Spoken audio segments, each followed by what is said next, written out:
nama saya Kaita Alvena. Nama saya Muhammad Ibran Budian Morom. Saya Asad Mas Rafif. Saya Arthur Fujisanto. Saya Sabina Dinda. Saya Sri Safira. Nah, di Ekovitis ini kira-kira kita bakal bahas apa ya? Yuk ikutin! Kalian tahu nggak sih kalau sampah nasional Timbul itu mencapai 64 juta ton per tahunnya? Dan dari itu 12,37 ton itu masih terkumpul di TPA. Kira-kira ada nggak yang bisa kita lakukan selama masa organik? Ada dong caranya dengan membuat kompos dari bahan organik. Bahan ini juga bisa didapat dengan mudah loh. Contohnya sampah organik, air beras, air gula, dan juga air cat. Penasaran nggak sih sama caranya? Yuk kita simak videonya. Halo Sobat Lingkungan, sebelum kita memulai untuk membuat komposnya, pertama-tama kita harus menyiapkan cairan untuk membantu fermentasi komposnya terlebih dahulu. Nah, di sini saya sudah memiliki air beras yang sudah difermentasi kurang lebih selama 1 hari. Karena kita membutuhkan 1 liter air beras, maka di sini saya sudah memiliki air beras di 2 tempat yang masing-masing berisi 500 ml air beras. Saya sudah menyiapkan air gula yang sudah dicairkan kurang lebih 2-3 sendok gula. Di sini saya akan membaginya.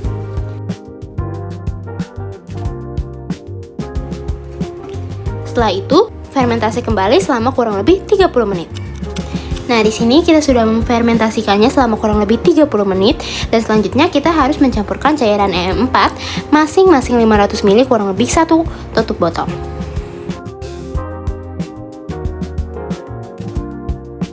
Setelah dituangkan, cairan bisa langsung disatukan ke tempat yang lebih besar dan digunakan. Nah, selanjutnya kita masuk ke tahap pertama dalam pembuatan kompos, yaitu tahap pencacahan atau pemotongan sampah organik yang digunakan.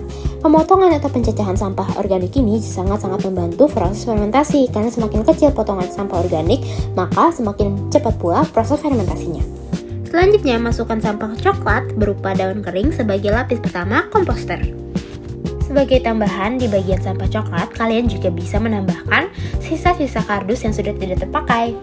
Selanjutnya, masukkan tanah sebagai lapis kedua pada komposter ini. Selanjutnya, ini nih tahapan yang paling penting, yaitu memasukkan sampah organik nabati yang sudah dicetak di awal ke dalam media komposter sebagai lapis ketiga. Selanjutnya, ulangi tahap layering ini kurang lebih 1-2 kali sampai lapisan yang teratas adalah sampah coklat dan juga tanah. Nah, kita sudah memasuki tahap yang terakhir nih, yaitu menuangkan cairan campuran EM4, air beras, dan juga air gula ke dalam media kompos. Dan setelah ini, komposter akan ditunggu selama kurang lebih 1-2 bulan untuk proses fermentasinya. Kita menggunakan metode semi aerob, yaitu ketika kondisinya setengah tertutup, jadi masih ada sedikit udara yang masuk, tapi tidak banyak. Karena itu, proses utamanya adalah fermentasi dengan bantuan EM4. Walaupun tidak wajib untuk sering diaduk, pengadukan ringan tetap penting. Soalnya bagian atas biasanya lebih kering, sedangkan bagian bawah lebih lembab. Kalau dibiarkan, penguraiannya tidak bisa merata. Jangan diaduk sesekali, kelembapan dan mikroorganisme jadi lebih merata, dan juga membantu mengurangi bau. Jadi di sini kami hanya mengaduk kompos sekali dalam seminggu ya teman-teman. Cukup aduk ringan supaya proses kompos tetap optimal. Jika komposnya sudah difermentasi selama 1-2 bulan, kurang lebih hasil matangnya akan seperti ini. Namun, karena fermentasi yang kami lakukan baru 2 minggu, maka hasilnya masih setengah jadi seperti ini.